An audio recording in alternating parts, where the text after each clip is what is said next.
નમસ્કાર મિત્રો, grow life Bharati YouTube ચેનલમાં તમારું સ્વાગત છે। આજે હું લઈને આવ્યો છું ભરતીની સૌથી મોટી અપડેટ। એક પણ માહિતી ચૂકી ન જાઓ તે માટે વિડિયો અંત સુધી જરૂર જોજો।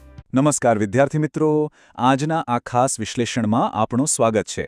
આજે આપણે કેન્દ્ર સરકારની એક એવી મોટી નોકરીની તકને ડીકોડ કરવાના છીએ જે ખરેખર સરકારી નોકરીનું સપનું જોતા ઉમેદવારો માટે એક મોટો ગેમ ચેન્જર સાબિત થઈ શકે છે। તો કોઈ પણ જાતના વિલંબ વિના ચાલો સીધા જ આજના આ એક્સપ્લેનરમાં ડાઇવ કરીએ। સામાન્ય રીતે થતું શું હોય છે કે મોટાભાગે ગુજરાત સરકારની ભરતીઓ પાછળ જ રાત દિવસ મહેનત થતી હોય છે, સાચું ને? જ્યાં હરીફાઈ અકલ્પનીય રીતે વધારે હોય છે। પણ કેન્દ્ર સરકારમાં પણ એવી ઘણી શાનદાર તકો છે જેના વિશે કદાચ પૂરતી માહિતી જ નથી હોતી। એટલે આજે આપણે લક્ષ્ય થોડું ઊંચું રાખીએ અને રાજ્ય સ્તરથી આગળ વધીને સીધી કેન્દ્ર તરફ નજર કરીએ। હવે પ્રશ્ન એ થાય કે આ લક્ષ્ય મોટું શા માટે રાખવું? એનું સીધું કારણ આ આકર્ષક આંકડો છે। શરૂઆતી પગાર જ જોવામાં આવે તો 40,000 થી 45,000 રૂપિયાની આસપાસ હોય છે। અદ્ભુત છે ને?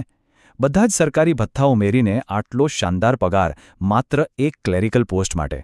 આ આંકડો જ કોઈપણ વ્યક્તિની ઊંઘ ઉડાડીને અત્યારથી જ તૈયારી શરૂ કરવા માટે બિલકુલ પૂરતો છે। તો આજના આ એક્સપ્લેનરનો એજન્ડા કંઈક આવો રહેશે। પહેલું, SSC CHSL શું છે? બીજું, લાયકાત અને પોસ્ટ્સ। ત્રીજું, 2026 કેલેન્ડર અને તારીખો। ચોથું, પરીક્ષા પદ્ધતિ। પાંચમો, સંપૂર્ણ અભ્યાસક્રમની રૂપરેખા। અને છેલ્લે 100 દિવસની માસ્ટર રણનીતિ। ચાલો સૌથી પહેલા વિભાગથી શરૂઆત કરીએ। SSC CHSL શું છે? જુઓ, SSC એટલે કે સ્ટાફ સિલેક્શન કમિશન અને CHSL એટલે કમ્બાઇન્ડ હાયર સેકન્ડરી લેવલ। એકદમ સરળ ભાષામાં કહીએ તો આ એક એવી પરીક્ષા છે જે ભારત સરકારના અલગ અલગ મંત્રાલયોમાં ક્લેરિકલ પોસ્ટ્સ જેમ કે લોઅર ડિવિઝન ક્લર્ક યાની LDC અથવા તો ડેટા એન્ટ્રી ઓપરેટર તરીકે કાયમી સરકારી નોકરી અપાવી શકે છે। કેન્દ્ર સરકારની ઓફિસ જોબ માટે આ એક બેસ્ટ રસ્તો છે। અને હા, અહીં સૌથી રસપ્રદ બાબત એ છે કે આ કોઈ સામાન્ય ઓફિસો નથી। અહીં સિલેક્ટ થનાર ઉમેદવારોને CBI, intelligence bureau, election commission, NITI Aayog કે પછી આર્મ્ડ ફોર્સિસ હેડક્વાર્ટર્સ જેવા ભારતના એકદમ પ્રતિષ્ઠિત ડ્રીમ ડિપાર્ટમેન્ટ્સમાં કામ કરવાની શાનદાર તક મળે છે। હવે આગળ વધીએ વિભાગ 2 તરફ। લાયકાત અને પોસ્ટ્સ। આ પરીક્ષાનો સૌથી મોટો પ્લસ પોઈન્ટ જ આ છે, ફક્ત 12 પાસ। જી હા, જો ઉંમર 18 થી 27 વર્ષની વચ્ચે છે અને સાયન્સ, કોમર્સ કે આર્ટ્સ કોઈપણ પ્રવાહમાંથી 12મું ધોરણ પાસ કર્યું છે તો આ પરીક્ષા માટે લાયક ગણાશે। માત્ર અમુક ખાસ ડેટા એન્ટ્રી ઓપરેટરની પોસ્ટ માટે જ સાયન્સ પ્રવાહ માંગવામાં આવે છે। બાકી મોટાભાગની પોસ્ટ્સ માટે કોઈપણ 12 પાસ ઉમેદવાર ફોર્મ ભરી શકે છે। અને આ બીજી એક બહુ જ મોટી રાહતની વાત છે। રેલવે કે ડિફેન્સની પરીક્ષાઓની જેમ અહીં બિલકુલ કોઈ ફિઝિકલ ટેસ્ટ હોતો નથી। મતલબ કે કોઈ દોડ નથી લગાવવાની, કોઈ ચોક્કસ ઊંચાઈની જરૂર નથી કે નથી કોઈ કડક મેડિકલ ટેસ્ટ। બસ શાંતિથી કોમ્પ્યુટર પર બેસીને પોતાની બુદ્ધિશક્તિથી આ પરીક્ષા પાસ કરવાની છે। That's it. હવે મનમાં એમ થાય કે ભાઈ અંગ્રેજી કે હિન્દી નથી ફાવતું તો શું? તો આ રહી સૌથી મોટી ખુશખબર। હવે આ સંપૂર્ણ પરીક્ષા આપણી માતૃભાષા એટલે કે ગુજરાતીમાં આપી શકાશે। પ્રશ્નો ગુજરાતીમાં વાંચીને જ જવાબો આપી શકાય છે। એટલે હવે ભાષા એ સપનાની વચ્ચે બિલકુલ કોઈ અવરોધ નથી। અને જો વેકેન્સી એટલે કે જગ્યાઓની વાત કરીએ તો ઐતિહાસિક ડેટા પરથી જોઈ શકાય છે કે 2022માં લગભગ 4700 જેટલી જગ્યાઓ હતી, 2023માં થોડી ઓછી એટલે કે 1600 જેટલી જગ્યાઓ હતી। પરંતુ જો સરેરાશ કાઢીએ તો દર વર્ષે 3500થી વધુ વેકેન્સી આખા ભારત સ્તરે આવે જ છે। એટલે આ સાયકલમાં પણ આપણે આટલી જગ્યાઓની અપેક્ષા ચોક્કસપણે રાખી શકીએ છીએ।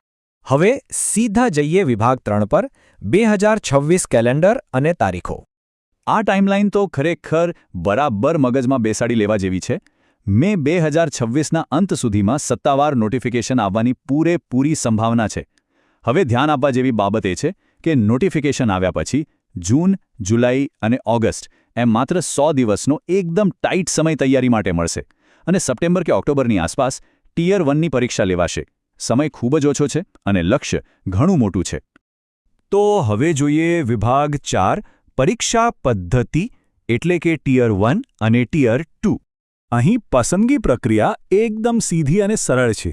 જુઓ, સ્ટેપ 1 છે ટિયર 1ની MCQ પરીક્ષા। ત્યારબાદ સ્ટેપ 2 ટિયર 2ની MCQ પરીક્ષા। અને છેલ્લે સ્ટેપ 3 બેઝિક ટાઈપિંગ ટેસ્ટ અને ડોક્યુમેન્ટ વેરિફિકેશન.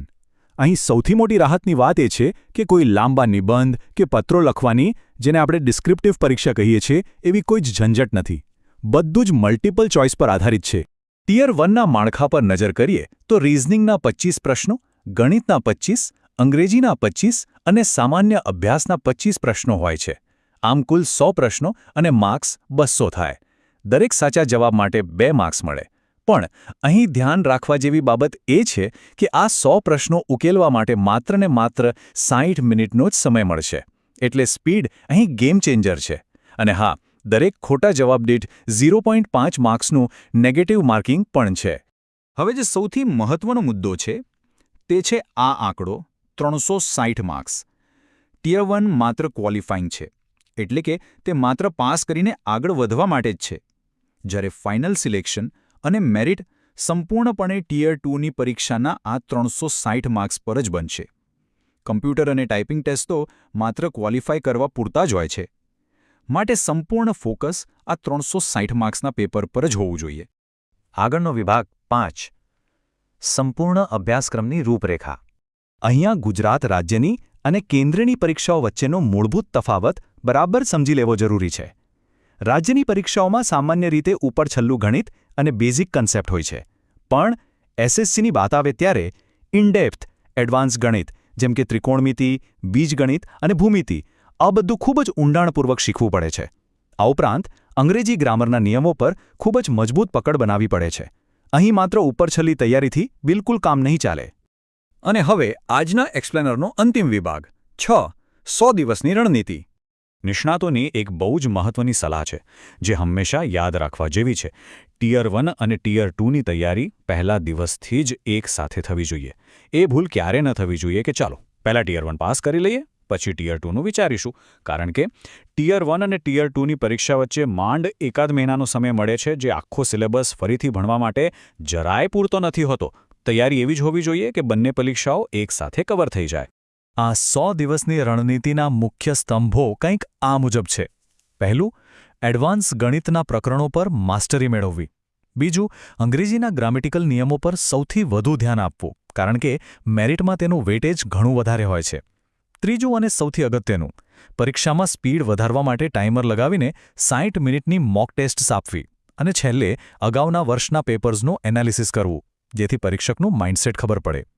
જો આ સિસ્ટમ ફોલો થાય તો દરેક દિવસનો શ્રેષ્ઠ ઉપયોગ થઈ શકશે.